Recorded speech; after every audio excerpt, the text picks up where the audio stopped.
On the podcast today, we're going to speak about if the world is an illusion, and if so, how is the world an illusion? And so to talk about that, we have to talk about the Sanskrit word Maya. And a lot of people think about Maya as illusion because that's how it was translated when the British came across, or the Europeans came across a lot of Hindu knowledge. And so people mistakenly think Maya means illusion. But this does this does lean into a little bit why we think the world would be illusion, or similar to like the Matrix in the film The Matrix and so forth and so on. But we have to really unpack this word, right? We have to really understand what Maya means, also in relation to Shiva as well, and in relation to Brahman. And so a lot of people think Maya means illusion. And as people who have read my books would know, that I always say that it means actually the measurement of reality, because it comes from the Sanskrit root murta, which means measurement. And so that's like the crux of meter, matrix, those sorts of words. Yeah, matter. Mother. Yes. So anything that can is a form of measurement, right? So, and that's the crux of those words. So so we have the measurement of reality. So what we're talking about here is construction, right? So a constructed reality that we construct, right? So a lot of people mistakenly believe, and this has happened through a lot of people who have come across, especially like quantum physics and sciences like that, they misinterpret Maya in relation to like subatomic particles and like the illusion, like the so-called illusion of reality. I think that sort of interpretation of Maya gives people more of a confused idea of what Maya is, because like Maya is an illusion, so that this is kind of a dream state. This is not real, but it's there because you're projecting your own illusion outside, so that is Maya. So all this doesn't really exist, but you think this exists. It's so it's vague and very confusing for people to take it that way, I think. And that's not the right interpretation, right? Like, not from the Hindu perspective. It's not what we're talking about. Like what the Upanishads and the Vedas were talking about. They're not talking about, atoms and that were spoke about in those ancient texts, but they're not speaking about the quantum mechanics here, and the way that a lot of people think about quantum mechanics. And even if you look at like Sean Carroll's work, for example, like he would say that kind of idea that the reality is an illusion is kind of a bit new age and woo-woo, and he's a full hectic quantum physicist. And so, that's a whole other thing. We don't really dive into that. We're talking about Maya here, and from the Eastern perspective of why so-called the reality is an illusion. So Maya itself is, again, it's a measuring scale. It's how you measure reality. So it's a constructed reality for the individual. So each individual has their own constructed reality. Yeah, so it's Maya, as in, like you just said, measurement of reality. But measurement of reality by what? Based on what kind of idea? So that's usually to be like social norms and by individual perception of reality, so that it's not a truthful sense of what reality really is. So the measurement based on cultural norm and individual perception is to project it out, and that constructs the world, constructs the outside world, which according to the subjective person. Yeah, so that what cultural norms and individual perception of reality is permanent. No, it always changes, right? So that the Maya construction of reality also will change according to that change, right? So that it's not absolute reality. No. Yeah. It's a subjective experience. It's a constructed reality inside your mind. And so it's a way of you seeing the world. It's in Taoism, Zhuangzi talks about Qing, as I've spoke about many times on the podcast, which is the human flaw, but it's our species-specific essence of dissecting between this and that. And we create a reality based on this and that. And that's according to our own sense of our own world, Yeah. our own inner world, where we often put ourselves as the main character in our own world, and we create the world based around ourselves. And that's definitely not how the world is. So what we have, and a few other terms we need to understand, is we have prakriti, right? So prakriti is nature, and nature being all of the mind, energy, and the physical forms of the universe, that has its own agenda. And then when you have Purusha being the pure awareness, which, you know, in yogic philosophy and Samkhya sort of sits out, it is somewhat separate from Prakriti. And Purusha can be related to Atman, the undifferentiated consciousness within us. And so the thing is here, right, which leads into Maya, is Prakriti creates humans, right? We are all the sons and daughters of Prakriti, of nature. So this has relationships, obviously, to Taoism as well. So we are the sons and daughters of Prakriti, of nature, and there's like the cards that you've been dealt in life, and this and that. That's the way nature is. It's just the way it is. Where we have this other thing which is called Brahmanda, and Brahmanda is culture. So think of Brahmanda. Brahmanda is a Sanskrit term. Brahmanda means like culture, socialization. So think of Confucius with his socialization model. It's this socialization. And so, you know, so Prakriti creates us, we create Brahmananda. Right. So we create culture, and so then we create this constructed reality, which in some sense is out of accord with nature. And as a result of creating Brahmananda, you create the ego. So you create a sense of control over your reality, but your reality is in here, and Prakriti could care less about your self-image. So see, you've created this world which is just about your own self-image, and you're the main character with a certain sense of uniqueness and specialness, but Prakriti could care less. And this is like, you know when someone dies tragically and this and that, and everyone goes, how could, God do this and this and that? It's like, Prakriti don't care. This is nature. It's Prakriti is like manifestation of Purusha.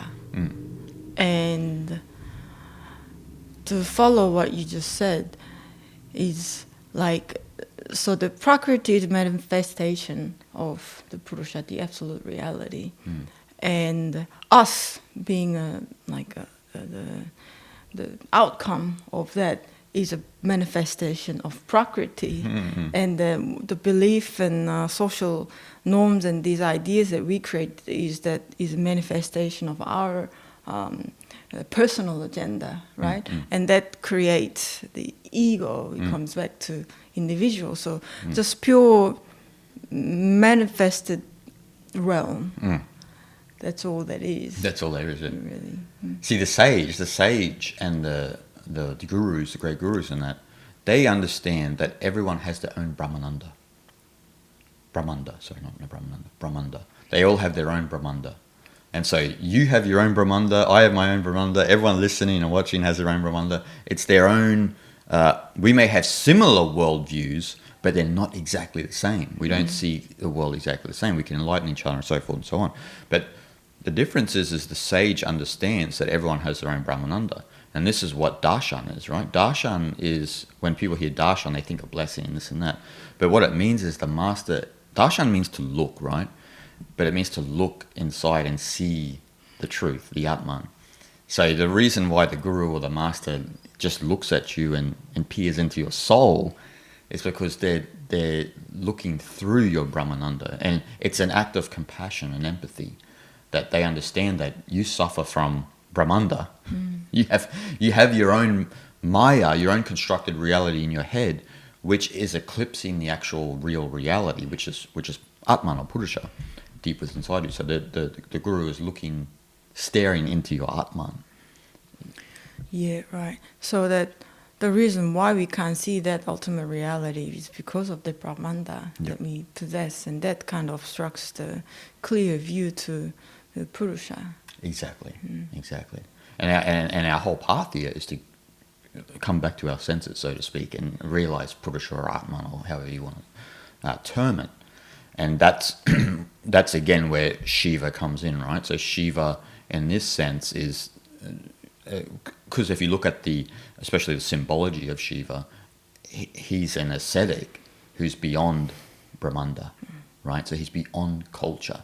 He would say that culture is a sort of a delusion. Brahmanda is a delusion. And that's why when you look at if a lot of people aren't familiar with the story, but if you aren't familiar with the story of Shiva and Parvati, I'd say go and watch. I have a video on the story of Shiva and Parvati. But the Parvati is trying to domesticate Shiva in the story, right? Trying to bring him into the world and engage in the world, where Shiva is like, Shanti, I don't want to be part of all this rubbish. And Daksha, this is Sita first, right? And so Daksha, her father, is he is a symbol of Brahmanda. And so trying to make this ascetic, cultural and, turn him into something that he's not. And so to warp his nature, essentially, which lends into Taoism, right? Because your nature was already, you already have Purusha and Atman. You don't cultivate Purusha or Atman. It has to be realized. This is why Shiva is languaged or termed master of the animals, because he's the master of animal instincts. So what you have here is you have this, Shiva comes in, and that process of Shiva within all of us, we can master our animal nature to get back to our human nature, which is Purusha and Atman. But because of evolution, we all have this animal past, because we are an animal, right? We are Pashu. And so we have to, break through all of those animal instincts to become, one with Shiva, so to speak, So Yeah, Shiva often to be translated as the destroyer. The destroyer, like a yes. fire destroyer, god of destroying things. Destruction. That's right. Yes. Yeah, but in this sense, again, in the Avadut book, Seven Secrets of Shiva, states that Shiva, as in proper translation, should be deconstruct, right? Yes. Like what you just said.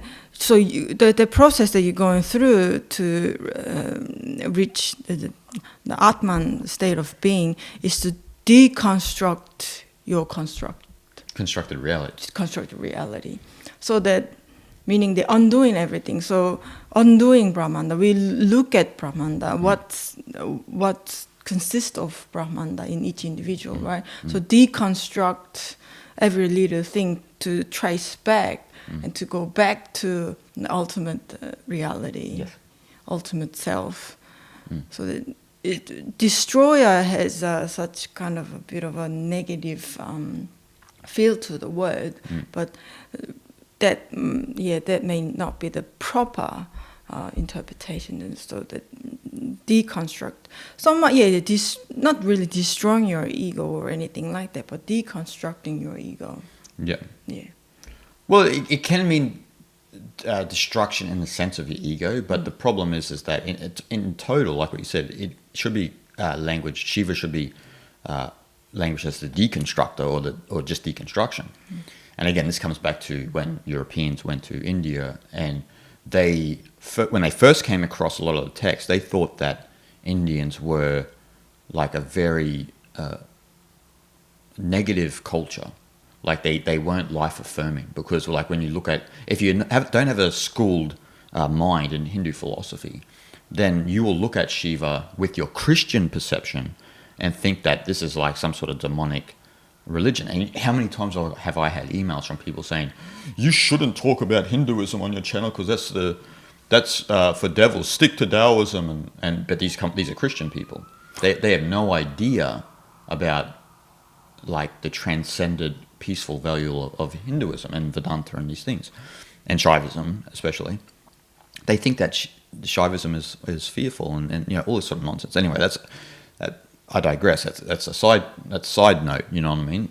But again, this is one of the big problems, right? When Europeans went there and they translated Maya as illusion, they translated Shiva as the destroyer, then you're coming from a one life philosophy. They come from the one life philosophy of Christianity. And that doesn't work. You have to put Hindu philosophy in Hindu context. And that's what people don't do. They don't put. So when you put these philosophies in Hindu context, what do you have to do? You have to come from a many lives theory mentality. You can't come from a one life theory. Because one life theory is a European idea. It's not an Indian idea. And I think they have this strong impression of Hindu philosophy. In fact, that Hindu philosophy somewhat says the Maya or this manifested life itself is very somewhat like a negative thing. It's not divine or not a sacred kind of thing. So that they look at from their framework of mind and look at that interpretation of Hindu philosophy. Oh well, it's inevitable that come up with wrong interpretation. Well, exactly. Like illusion itself is sort of a negative word, right? Like, so if you say illusion, again, if they're reading the text and they're translating Maya as illusion, they're thinking that, oh man, these Hindus are crazy. They are not life affirming. They just think that this is all just a play. And it is a play to a certain degree, but you're looking at it again through a Christian lens and a Christian context. It doesn't work, right? That would be like Hindus going over and translating the Bible in a Hindu, like, imagine how sacrilege that would be to Europeans or to Christians in general, in North America as well, in Australia and wherever, if you were translating the Bible from their perspective. Yeah. That'd be quite a different it story. might enlighten them, who knows. True. But it's like when they looked at terms such as Brahman, they thought Brahman meant God in their context, and Brahman don't mean God. God as in like, personal again, God. The monotheistic idea. Monotheistic idea of God. So a Lord, right? And so doesn't work. You could translate maybe God to Ishvara in Sanskrit, because Ishvara is kind of like a personal level God, where you can, pray and worship to numerous deities in Hinduism. But it's not Brahman. Don't get yourself confused here. The Christian God or the Muslim God is again at the personal God level in Hinduism. It doesn't mean it. I'm not saying that Hinduism is better than any of those traditions, but that's how the philosophy is. And so Brahman being the sort of the absolute ultimate reality it's like the Tao loves and nourishes all but doesn't lord it over them, right? So it's not a lord. And this is what gets a lot of people, especially scholars in South Asia especially, and in Southeast Asia, their backs up a little bit, because people start using terms like Lord and things like that, which are very British words, right? Very, yeah. Like you hear someone say Lord Buddha, and you're like, Lord Buddha? Buddha's Buddha. Buddha is a title in and of itself. Why are you superimposing Lord on? What is he, some, is he some, rich gentleman in the UK? Doesn't make any sense, Yeah, again, that's kind of European mentality, isn't it? Yeah. But it's kind of infected South Asia in that too, right? Like, because you will hear, like, for example, we have Sri Lankan friends and they will say Lord Buddha. And I always think, what do you say Lord Buddha? Like, Buddha itself is the title, is the recognition of the enlightened one. That's what Buddha means, the one who has awakened. Why are you putting Lord on top? Because Lord means that which lords over everything else. That's right. And Buddha is not lording it over anything else. Mm-hmm. He wants you just to awaken, to become enlightened. Same with Lord Shiva, right? Lord Shiva is indifferent to the world. You shouldn't use Lord for Shiva. Shiva itself means not this, right? So it's indifferent to the world. It's that Brahman state. Shiva's not there lording it over people. You don't pray to Shiva, like we mentioned in the Pilgrimage podcast. You don't pray to Shiva to get things. You pray to Shiva to allow the process of Shiva to just play out, and you're cool with whatever's going to happen. It's again like Eastern philosophy mixing with the modern days of hierarchical psychology, isn't it?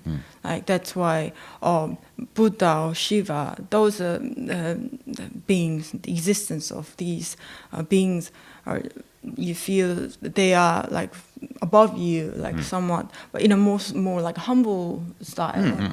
Yeah, but they take it as in like more hierarchical idea, because that's all we could come up with, probably.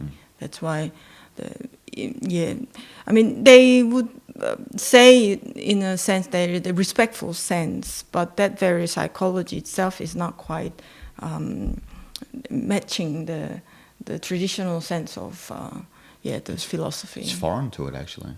It's like when we take people to Bodh Gaya, right? And when people go to Bodh Gaya, they become very humbled by the experience there. And they realize that, they may have heard about Bodh Gaya from the outside, but once you're there, it's not that you're worshipping the Buddha as like some being, like you said, above you. It's just tremendous respect and gratitude that a being like that existed 2,500 years ago. Like there's just immense gratitude and appreciation that someone has put them on the path of peace, So it's more respect and humility to that being. It's not so much about, like worshipping like a god or a lord. And it's not quite like that. I think that's why, again, a lot of Western-minded people misinterpret the Eastern traditional philosophy. Yeah. And again, it goes deep, right? And it goes back, like I said, back to the 18th century when these texts were starting to get translated, and then we have these illusions of Maya's illusion, Shiva the destroyer. And look, Shiva, if we look at it, like I said, Shiva from the perspective of the ego, it does destroy the ego, but Shiva itself is deconstructing a constructed reality that you've created. So so that it allows you to look through your Brahmanda and tracking back to your source of existence, and it eventually guides you to that ultimate blissful state.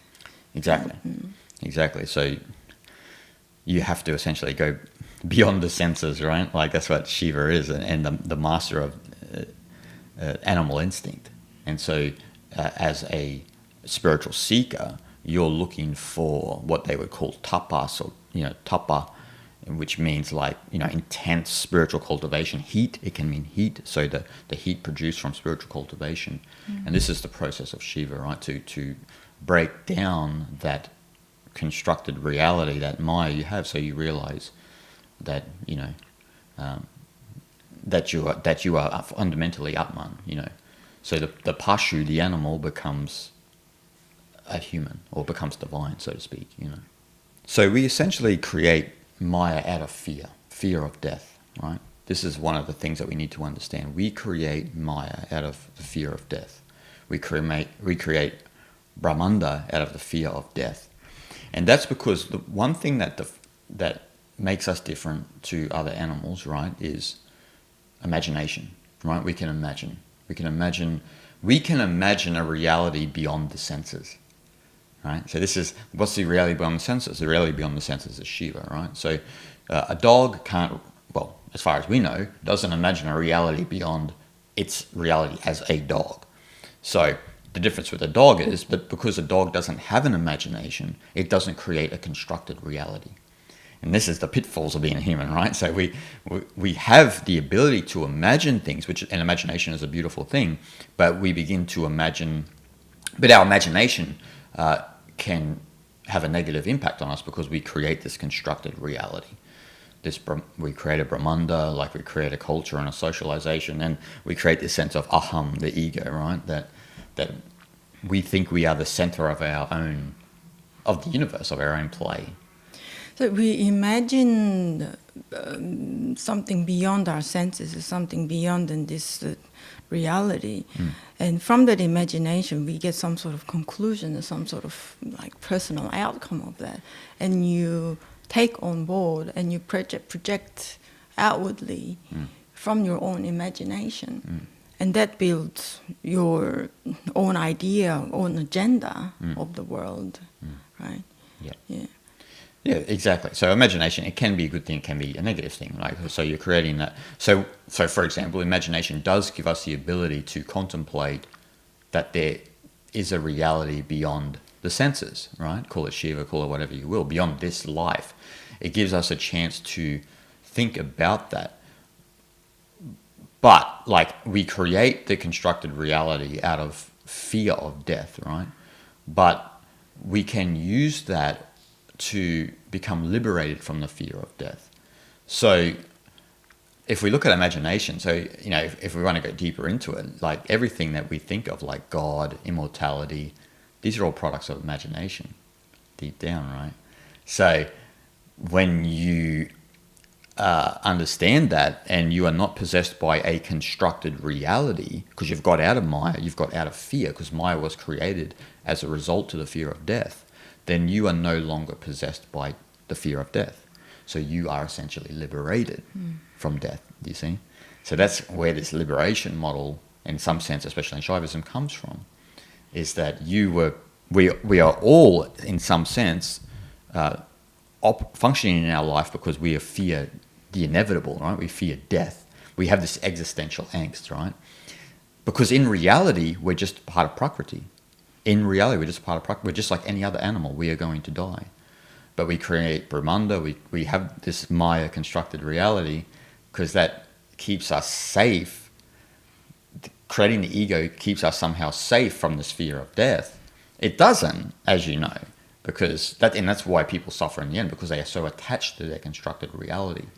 Whereas if you understand that in some sense your imagination created all of this stuff that you think about yourself and this and that, this self-image, then you'll begin to be free from this fear of death and be liberated, right? So like when death does come, you'll be shanti, like I'm ready for whatever the universe holds for me, you know. So yeah, again, fear, the death is like the biggest fear in humanity, and that clinging to life, isn't it? Like once we're born and we learn things, we become part of the society, then you slowly develop this strong desire to exist, right? You don't want to put an end to this, right? And again, that itself is an interpretation of Maya as well, that you have strong attachment to life and your own existence that you want to prolong as long as possible. As long as possible, yeah. It goes deep, because if you look at Brahmanda, right? Brahmanda has like three parts. It's called the Tripura. And the Tripura, the three things that we create about ourselves is the me, the mine, and the not mine. You see? The me is the aham, right? Is the ego, is this and that. The mine is property. So, you know, we have this sense of property, right? And we are possessed by property. No other animal has mine. Animals only have me, so body and mind. So being me, right?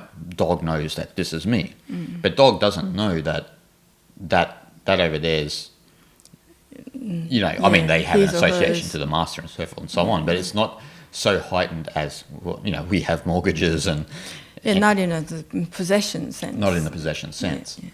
And so you have property, and then you have not mine, which is all other things that are not yours. So we have this Tripura, right? We have this that's the three parts that make up this Brahmanda, which keeps the culture and society rolling forward. But this is an instrumental part of Maya. And actually, for those who don't know, Tripura, when we see the three marks of Shiva, you know, when people put the three marks on the thing, that's what it's alluding to. The me, mine, not mine. And just to be liberated from that three. Because you're neither. You're none. I mean, you're none of those. Yeah. Not fundamentally. They're all part of imagination. The you is part of imagination, right? You've created this self-image about yourself. The property is part of your imagination. I own all this, and it's like, wow, I don't know. Like, I mean, because you could die tomorrow. What's going to happen to your property? It's. I know we have all these fancy certificates and whatnot. It's all ideas, isn't it? Like it's just an idea. Again, that itself is Maya. Actually, isn't it? It's not real. Like not real, yeah. We want to say it's mine. Like we want to, and also we want to expand that horizon of mine, right? Property. We want to have more. Yeah. We want to accumulate. Yeah. And more you have is like, I don't know, like the higher that your social status become or whatever. Yeah. But again, that itself is is Maya. Like Yeah. it's interesting. It is interesting, yeah. Like you said there, like it's almost like you're trying to make yourself bigger than what you actually are. If I own all these things, that will be me, right? And then I'll have a lot of influence over the world. And this is the difference, right? Because ego is about trying to control the reality, control your constructed reality, where Shiva deconstructs your reality and in doing so destroys the ego, takes all property away, takes even you away. The not mind's not even something to even worry about because it wasn't yours in the first place, you know. Yeah. Even though that people get possessed with a lot of the not mind, right? They get possessed by that one. Like, why does he or she have that? I want that too. You know, like these things possess people, right? Yeah. Like it's just that constructed reality. And so Shiva knocks all that Maya construction down, that Brahmanda down, like the Tripura. And I think another reason why we all fear death so much is because when you think of death, like you don't exist anymore. You no longer exist in this world, right? So that you yourself become kind of meaningless, and no longer valid. Like the invalidation, you have to accept that, right? And that acceptance is so difficult for anyone. Yes. And we all have, again, that's a survival instinctual psychology, that we all have a strong desire to be meaningful and we want to become valuable individuals, right? But that will all be taken away. But again, the funny thing is, no matter you want it or you don't want it, it will be taken away from you, no matter what you want to think about the reality. The truth is, we're all going to die. Like, and Earth may not exist forever, and it'll go through its own cycle, right? But the acceptance of the meaninglessness and invalidation of your own self itself is so like hard to comprehend, isn't it? Like you can't imagine the world without your own existence. Why? Because we're projecting from inside out, from our subjective point of view. Yes. And that's how the world looks like, but it's not there anymore. No. It's this localization of consciousnness, a subjective viewpoint, that can't imagine itself not part of the world. But there's been billions of people before us who are all gone. And we're going to all go too. And it would be like, you know, like when people have like property disputes and this and that, it'd be like you going to court, having a dispute with the universe saying, this is going to have to stay here. This is what's going to have to happen. Like, this has to stay. This subjective viewpoint, this Maya has to stay forever. So when you say it like that, it's pretty ridiculous. It's ridiculous. Eh? I mean, a lot of lawyers will be out of business. Yeah, they'll be out of business. But because that's the real fact of the matter. Yeah. It sounds so ridiculous. The universe is just doing the Zhuangzi facepalm like, is this guy for real? Like, his body is getting older, his joints are wearing out, he's losing his faculties. You're going to have to accept it. Exactly. I mean, like, why you spend so much time and energy on to claim your own right to possess something and court case and this and that, so amount of stress that you go through and this and that. You can just cleanly, easily walk away and wash it all away, and you can just enjoy your life, right? Yeah, of course. Yeah. But again, it's not a lot of people can easily walk away from their own possession, like you said. Mine, what's mine? Yeah, exactly. Yeah, the me, mine, not mine. That's what they speak about in Shaivism, is that it possesses you. You know what I mean? Like, obviously, we all know the me, the ego, can possess us strongly because we constantly overthink about ourselves. We analyze our own life too much, and then our whole worldview is completely warped. And then property, I mean, mine, and not just property, like knowledge also, and all of these things that we accumulate, which we associate with being ours, is also an illusion as well. And the not mine can possess us because we want what other people want, and we want things that we don't have, which is kind of ridiculous because you'll never really have it, and you'll never really possess anyone else. And you may think that you're influencing the world, but you're just doing a certain little thing for a certain little period of time, because the reality is you're just Prakriti, right? The reality is deep down we can say we're Purusha, right? But in reality, as human beings, we are Prakriti. And so that's a humbling effect. That's like in Taoism when they say that you're no greater than an ant. You have to realize from a naturalistic point of view that you are not greater than other things. It's the imagination that we have that makes us think that we're greater than other things, right? So we have this highly developed cerebrum, right, in our brain, and this extra large frontal lobe, which makes us different from other animals. That gives us imagination to think about things like immortality and so forth and so on, but it also gives us the ability to create a constructed reality like Maya, right? Because then we're using our imagination in some sense in the wrong way, because we're looking at ourselves from our own personal self-image and creating this Maya, creating this constructed reality where we are the main actor or actress, and it's like, that's not the way it is. That movie should be out of business, because that's like, because there's been many of those movies before and they've all come and gone.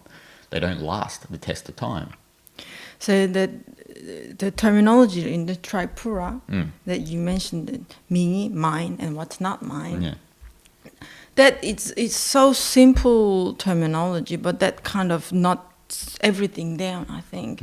It seems like, again, you develop sense of I, which is more so like ego, like a persona self, and that creates what's mine. And if there is mine, and there's also naturally becomes there's what's not mine, and that simultaneously creates limitation, right, and separation from one another, and that it becomes a kind of core of all this great Maya, right? Yeah, of course, and that creates your prejudices against something, or these social ideas and things like that, and that is to just contribute to create all the limitation and separation, which we all have to deal with, which becoming social problems. Yes, 100%.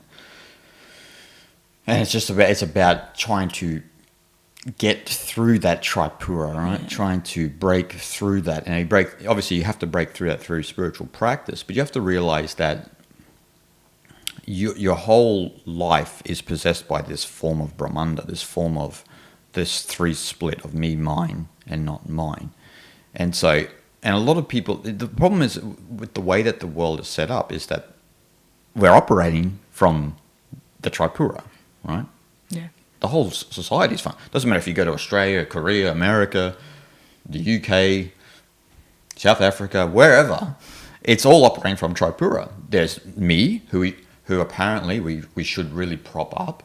And then there's the mine, which we should really all try to possess. And then there's the not mine, which we should be wary of. And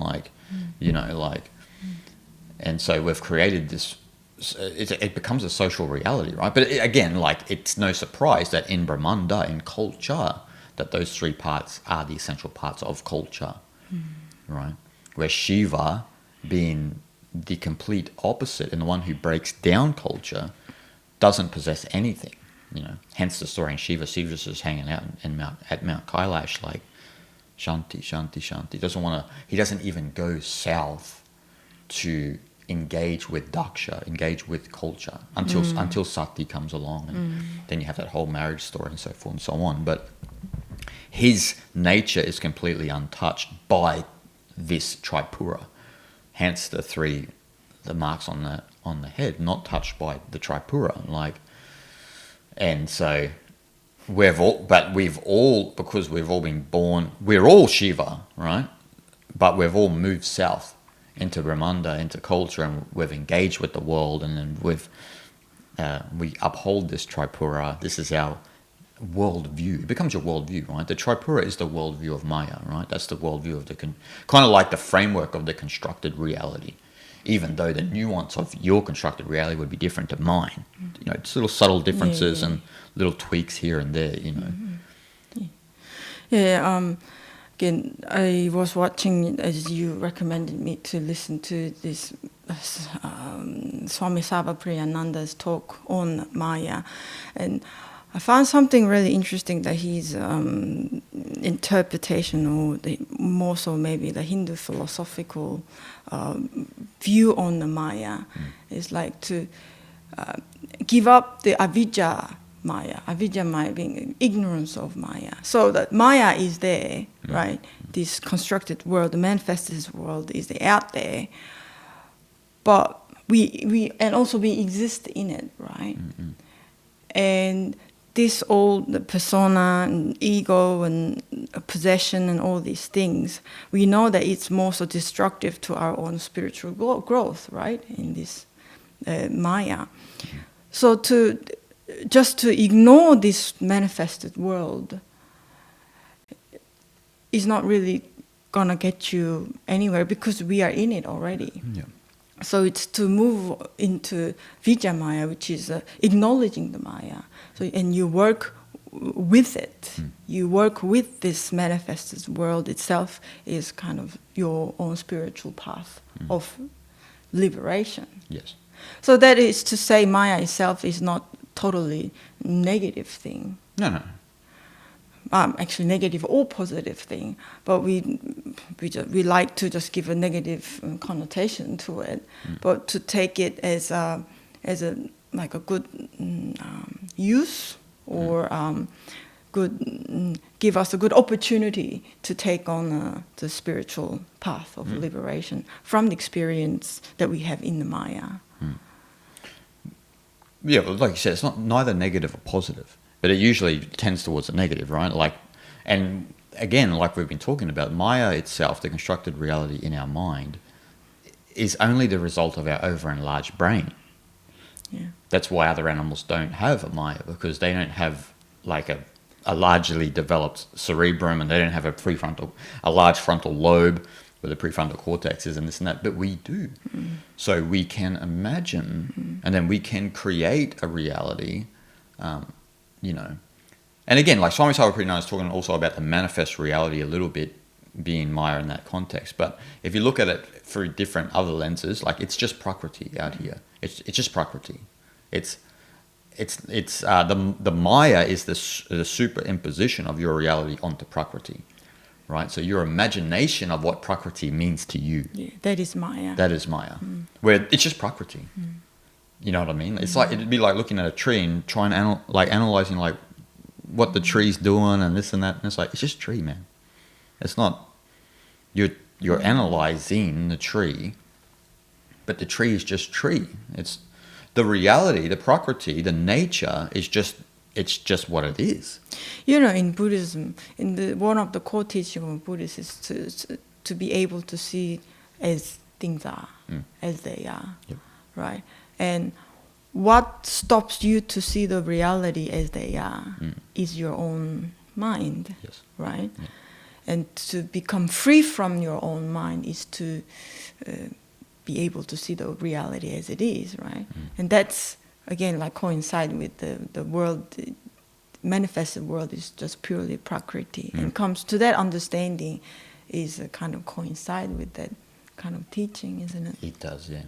And the thing is that it's when you come back into your Purusha and into your Atma and your pure awareness, you can, and you're not looking at Prakriti from the perspective of Maya, you've deconstructed that reality, you see the beauty in your reality.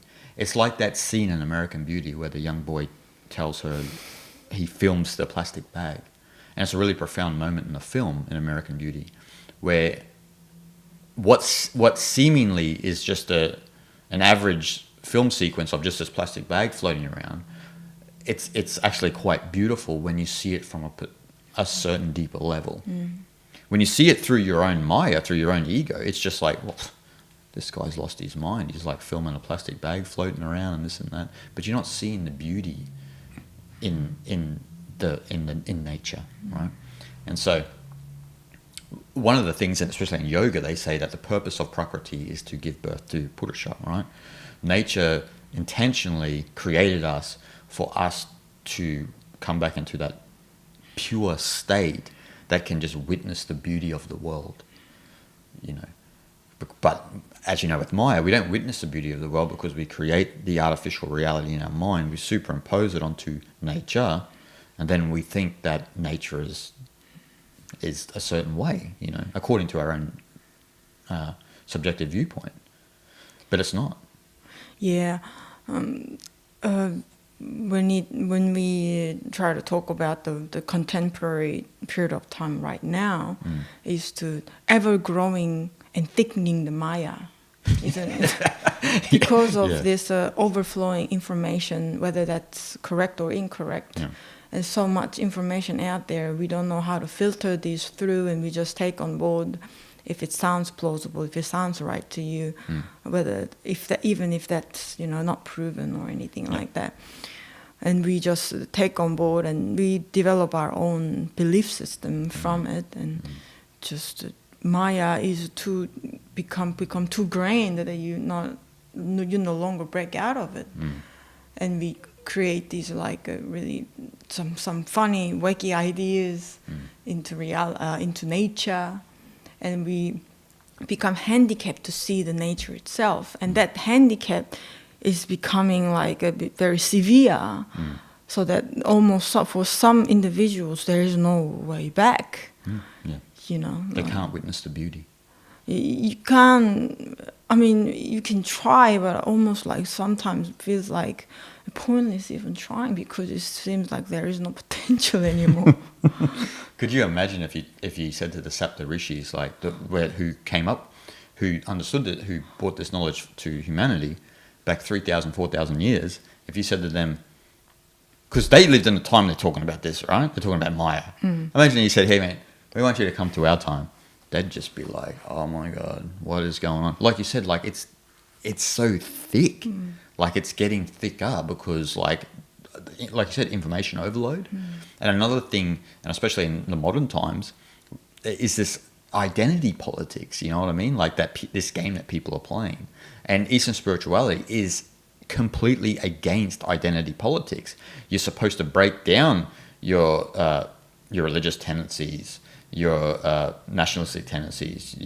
You're not your race. You're not any of your sex. You're not any of these things. Deep down, you're not. This is the fundamental core of when we break down the constructed reality of Maya in our mind. But we're creating a reality because, like you said, we are living in a reality where Maya is on steroids. That's a good way to put it. Yeah, it's just like way fattened up, like just. And do you see the result? So you're playing identity politics, and what happens? Conflict. Fear is intensified, right? So Maya itself is a result of the fear of death, but then you're intensifying this with having identity politics. And identity politics is just, like I said, it's Maya on steroids, and it's a supercharged ego, right? Like it's like, this is my reality. This is the Tripura, right? This is my reality. And this property is mine. And property in this sense is their identity, right? They own this identity. I am my religion, my nation, my race, my gender. That's their property. Yeah. But it's not when you break it down from the deeper reality. And we need to go deep to break this hypnosis down that people are, currently living in. Yes, so it seems like that Maya becomes fattened up. Fear also getting fattened up too, isn't it? Like obese. The stronger your identity becomes and the world, which is Maya, then also fear intensifies even more. So that, that only creates bigger conflicts with one another. Yeah. Doesn't it? Well, that's what the sages and all the great gurus are talking about, right? Like that's why actually a lot of them are distant from culture and society. That's why the symbology of Shiva is distant from culture and society, because they understand that the Maya is just getting fatter and fatter and fatter and thicker and thicker and thicker as the generations move along. And so you can either engage in that and try to find some sort of peace and solace within that, or you can dissociate from it altogether. It doesn't mean you have to leave society, but you're dissociated from it. And in most cases, one of the best spiritual practices is vairagya, so the sense of non-worldliness and non-reactiveness. And so as anyone who's listening or watching, I'm assuming that you're a spiritual seeker or someone interested in meditation and understanding deeper knowledge, then this is kind of where we have to sit in some sense in reaction to this fattening or this thickening of Maya on steroids, right? Where we have to really get out of that, because it doesn't matter what your stance is on a political matter or some sort of sociological issue. It's only contributing to the illusion or the constructed reality of Maya within your brain, which within your mind, which then is going to obviously conflict with other Mayas, other constructed realities, and then the only way we can ever come into unison with each other is when we start to deconstruct the Maya, right? We're not acting out of the Tripura. And then we can really see into each other's hearts and this and that. That's why people feel a power in darshan, like I mentioned earlier, because it's finally they've met someone who looks into who they truly are, right? So that when people go and they meet a guru or a master of some sort and they just look at them purely, then they understand that, wow, I've never had anyone look at me like that before, right? Because everyone's looking at me because they're looking at my Maya, they're looking at my constructed reality, where their guru has extreme compassion and empathy and just looks straight through them and goes, neti, not this. I can see who you truly are, you know what I mean? Again, the funny thing is that spiritual masters like that will know your true nature in split second much better, much more clear than how you see yourself. Exactly, yeah. Because you're just seeing your ego, you're seeing your constructed reality, and you think that's who you are. You build your own this identity and ideas of who you think you are in the society out of your own agenda and conditioning. But the guru comes and just looks straight through you, and seeing pure your pure being. Yeah.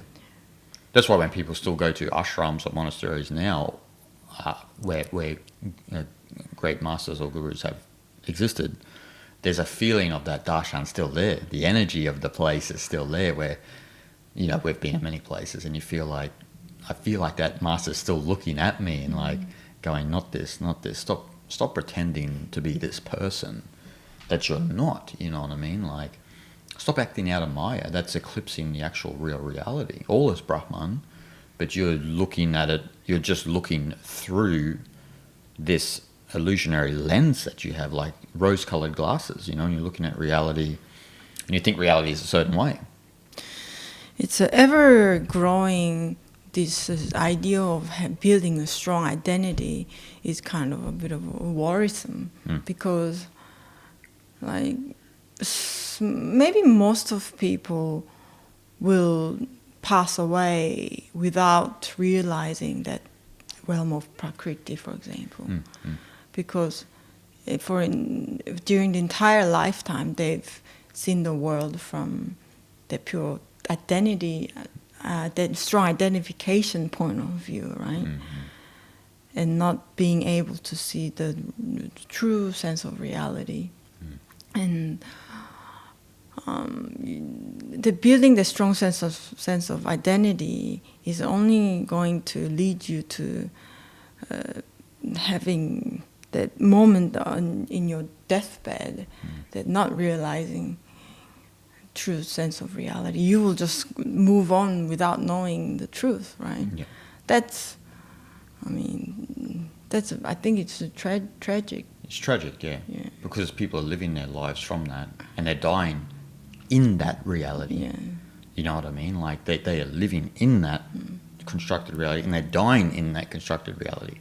And that's why they can't detach from the world. They can't, when death comes, you know what I mean? Like they're so possessed by the attachment, not to what's happening out here in the natural world. They're attached to their Maya. They're like, I don't want this TV series to end. And it's like, all TV series end. Like, you have to get used to it. But another TV series will begin. That's right.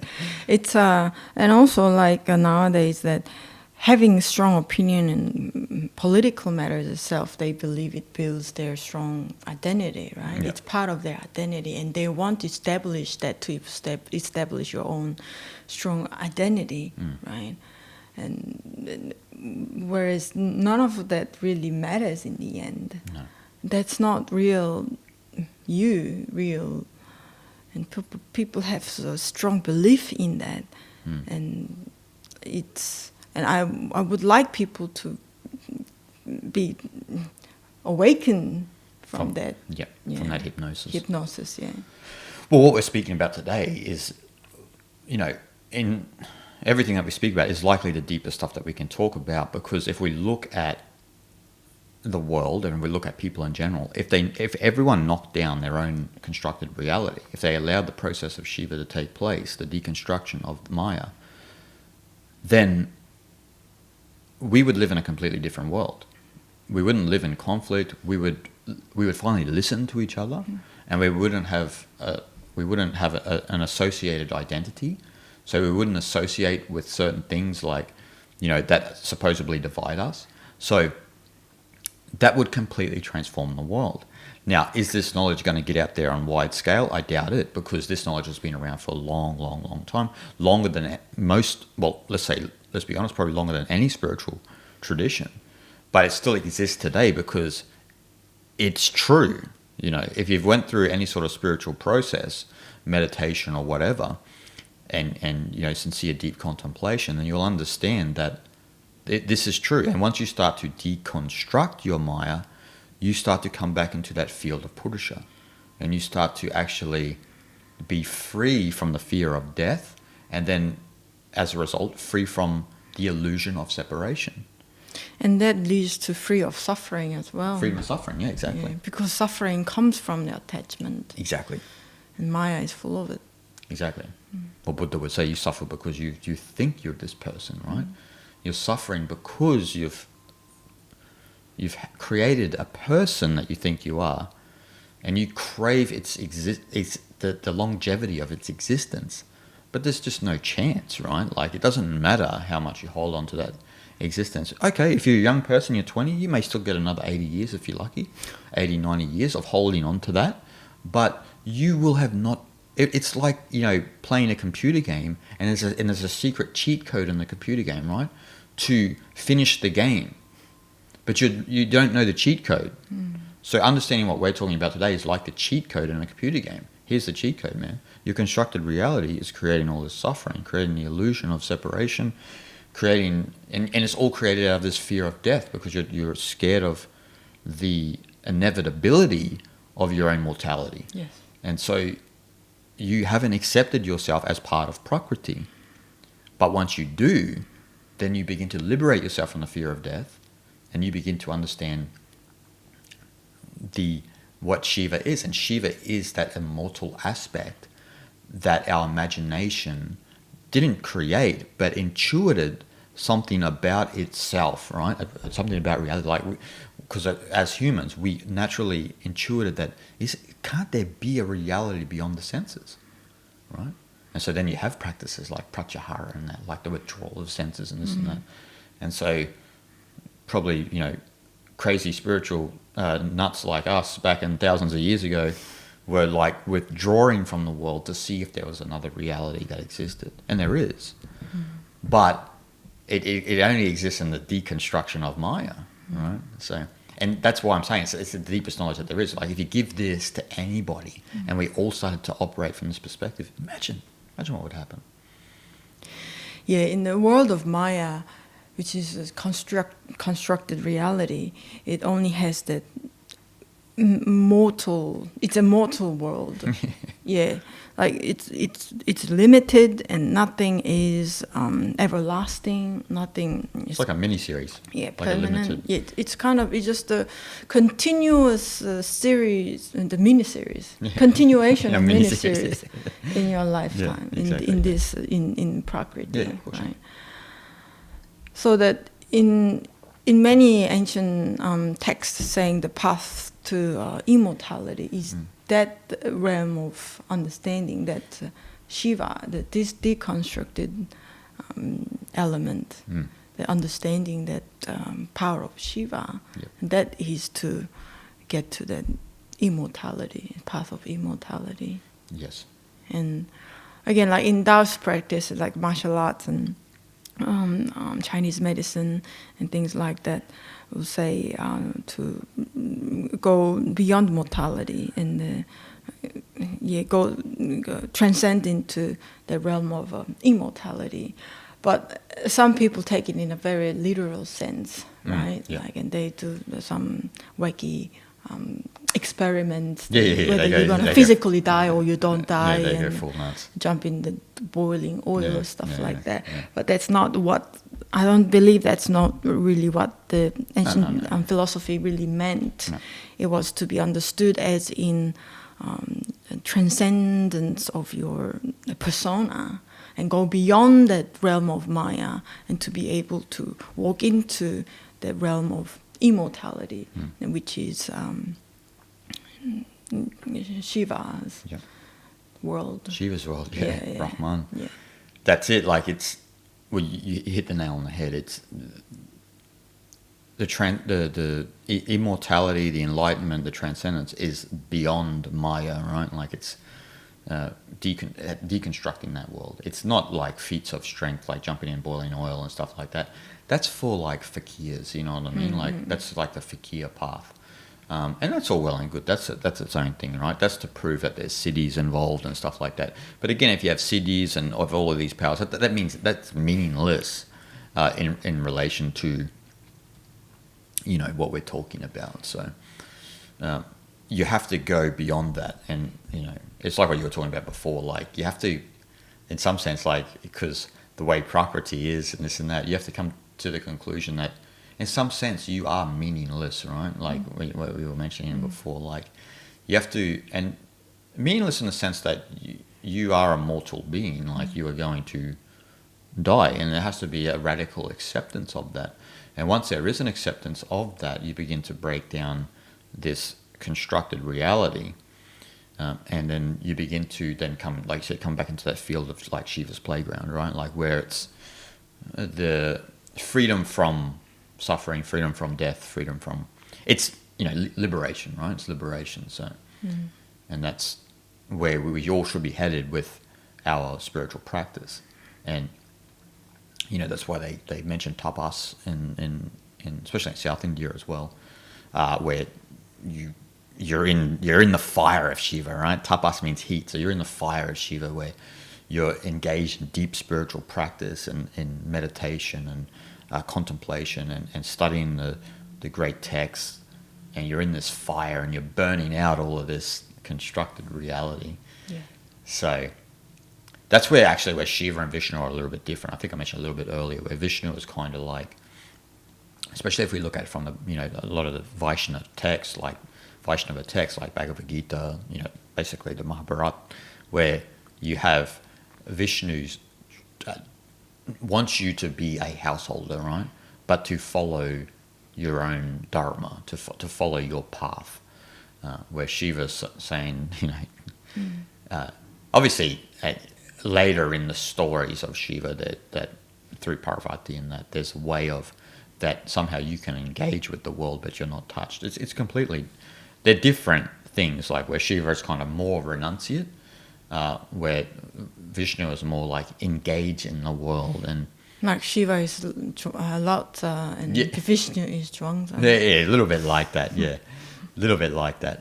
And but the goal's the same, right? The goal is the same. So, and actually the methods are similar too, like, you know, like vairagya and these sorts of meditative spiritual practices and mentalities are the same, but the orientation is different, right?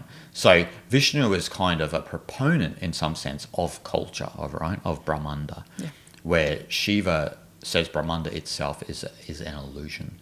So Vishnu believes that which makes Vishnu a little bit similar to Confucius here, believes that culture is what's going to get rid of our animalistic instincts and tendencies, so our beast-like past, where Shiva thinks that culture and that is a delusion that will actually enhance our beast-like tendencies. This is very similar to Lao Tzu. So we need to be wary of culture and socialization, because they will evoke a sort of a sense of Maya, which intensifies, as we've been talking about in contemporary times, intensifies the beast-like, animal-like tendencies in us. Where Shiva's always pointing us towards the humanness in us, pointing us towards the human nature in us, you know. But Maya nurtures the ego, right?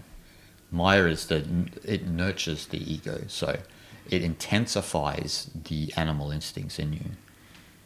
That's really interesting, because like you said, that in a Vishnu's perspective, the culture in humanity is important for everyone to get benefit from, and let this humanity keeps going, right? Yep.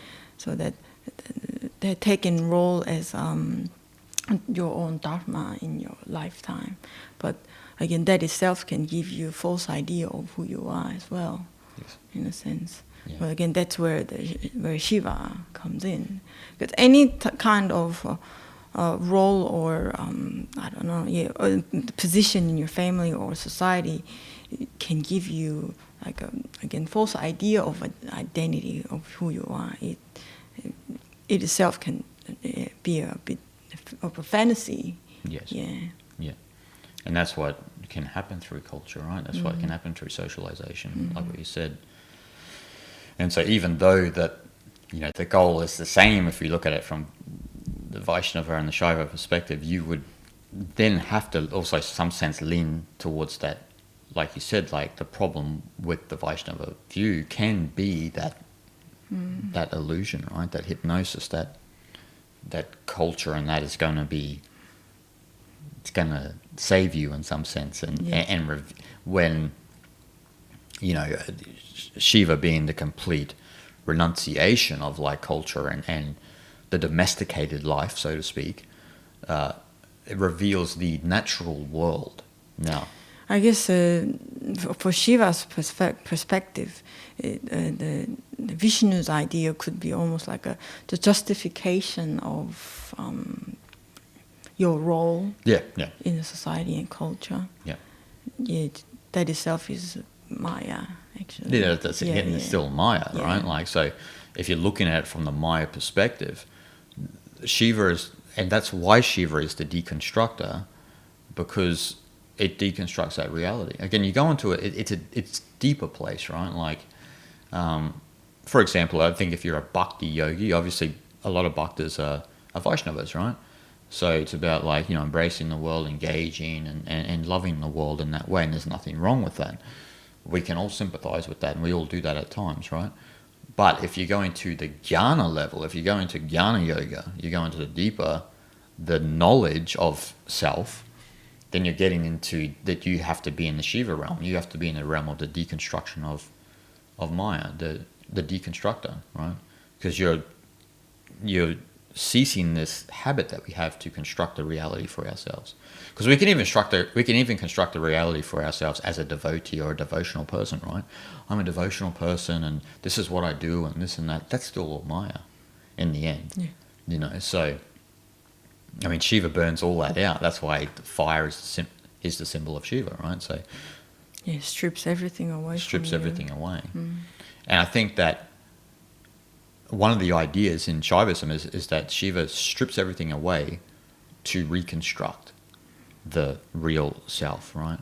So, and that's why what we've been talking about is very important, because if we strip all of our constructed reality away, then we can reconstruct not just ourselves as a person, but the society in general, right? And then that's what can lead to a more harmonious society, you know.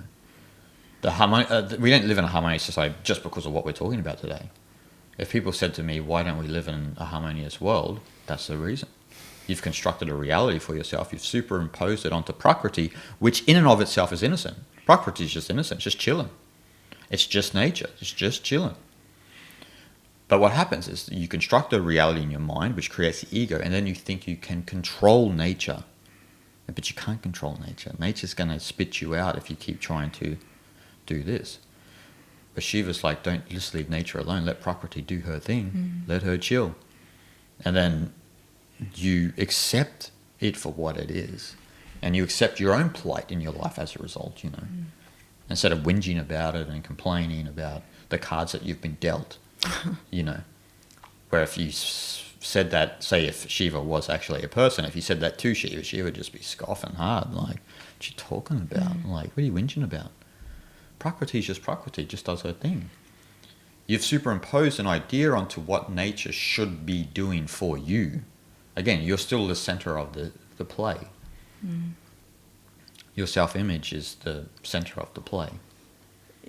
But in reality, whatever you think is not that important. No, it's not. It's not. It's not. I mean, we can try to impose our own ideas on things as strong as you could, but actually none of that really matters in the end. Doesn't matter. Yeah, again, once we realize that we're not even an extra in the play, then we can humble ourselves, right? The whole idea about the process of Shiva is to humble yourself. The whole reason you deconstruct Maya is it gives you tremendous humility, gives you the ability to see the world as it truly is, see the beauty, and you start to look through the eyes, you start to have the power of darshan, and you know, you start to see into other people's Brahmandas, and you see that they are also afflicted by the same affliction that every human is when they come into this world, right? So we're all afflicted by the same programming, the Tripura, right? We're all programmed into the me, mine, not mine, the framework of Maya, of Brahmanda. So, and what we spoke about today is about just peering through that illusion. That's the illusion, right? Like, that's what we need to reiterate. The illusion is not that this Prakriti is an illusion. Nature is nature. It's just doing its thing. The illusion exists in here, in our head. Yeah, Swami Sarvapriyananda said something really nice, I thought, that in Advaita Vedanta, the source is to be found in the subject, not the object. Yeah, not the object, yeah. It's very simple statement, but I think it contains everything. Like, the source where we keep looking out, we're projecting out to find something, right? We chasing the pleasures, and I don't know, chasing prosperity and this and that. But we would never find the source of freedom from the object. We have to go back inside, which is again a process of deconstructing. Knock down the house that we've built. Well, that's it. You start from the foundation, start knocking that foundation down. Like you said, like you're not looking you're not looking at the object to define your life. You're looking at that subject, and I think that's pretty much a good place to end it there, isn't it? Like with what you said. So, and that's the role we all have, is that deconstruction. And so, man, this is so much we can talk about on this subject. It's one of the most important topics in Eastern spirituality, I think. I think so. The deconstruction of Maya and the understanding of that Shiva process. It doesn't matter what tradition you come from, either Buddhism, Taoism, or even if you're in the Abrahamic faith. If you understand this, then you understand a lot about yourself, right? Yeah, definitely. I mean, again, if you were to understand what's not, and you will automatically know what is. Yeah, exactly. Right? That's the importance of understanding Maya in proper sense, I believe. Neti. Yeah, exactly. Not Neti, this, neti. not this. Yep. You're not any of this Maya. And that's what reveals what is true, right? Yes. And so we're all Shiva, we're all Brahmanda, whatever you want to call it. And so I think we'll wrap her up there. So guys, hope you enjoyed that one. Remember, make sure you give us a like, subscribe, drop a comment below. Make sure you share this content with your friends. All of that helps the channel. Make sure you check the links in the descriptions for any of my books. Also, my new merchandise is out. So any contribution you make to my channel and our podcast, it helps everything, right? It helps everything, the future of this channel. So I hope you guys can do that. And hope you're having a great day, and we'll see you guys next week.